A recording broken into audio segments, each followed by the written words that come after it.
Doctor Sardar Vallabh भाई पटेल जी ने अग्रिम पंक्ति में खड़े होकर के देश की आजादी के आंदोलन को एक नई दिशा देने के लिए उस समय के नेतृत्व के साथ लेकर के नेतृत्व के भाग लिया। तो गुजरात के आणंद के पास एक छोटे से गांव में पैदा हुआ। एक सामान्य किसान परिवार में जन्म लेने, प्रारंभिक शिक्षा ही मां के सानिध्य में ही घर पर ही संपन्न करने के उपरांत उच्च शिक्षा के लिए इंग्लैंड गए। वहां से लॉ की उच्च शिक्षा प्राप्त करने के उपरांत भारत आए, लेकिन देश के अंदर आजादी का आंदोलन उस समय चरम की ओर बढ़ रहा था। देश की आजादी के आंदोलन में चाहे वह चंपारण आंदोलन रहा हो, नमक सत्याग्रह रहा हो, भारत छोड़ो आंदोलन रहा हो, या फिर देश की आजादी से जुड़े हुए सभी महत्वपूर्ण आयोजन, उन आंदोलनों में बढ़ चढ़ करके भाग लेकर के भारत छोड़ो आंदोलन के दौरान उन्हें जेल की यातना भी झेलनी पड़ी।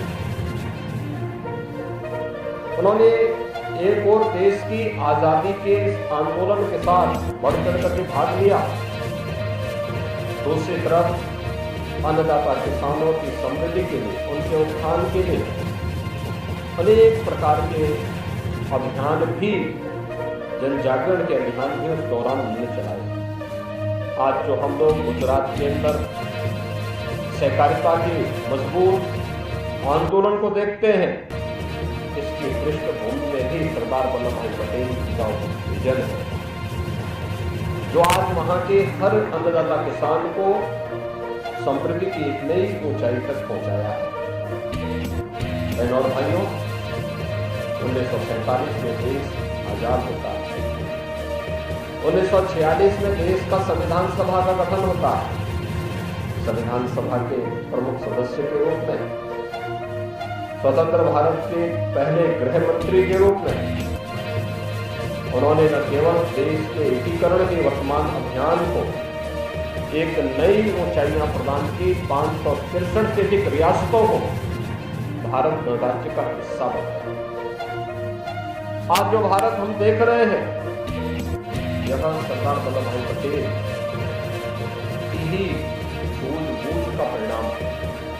आज जो एक भारत है, श्रेष्ठ भारत है, सुरक्षित भारत है, इसकी पृष्ठभूमि में सरदार वल्लभ भाई पटेल की सोच, उनका प्रयास है, उनका परिश्रम है।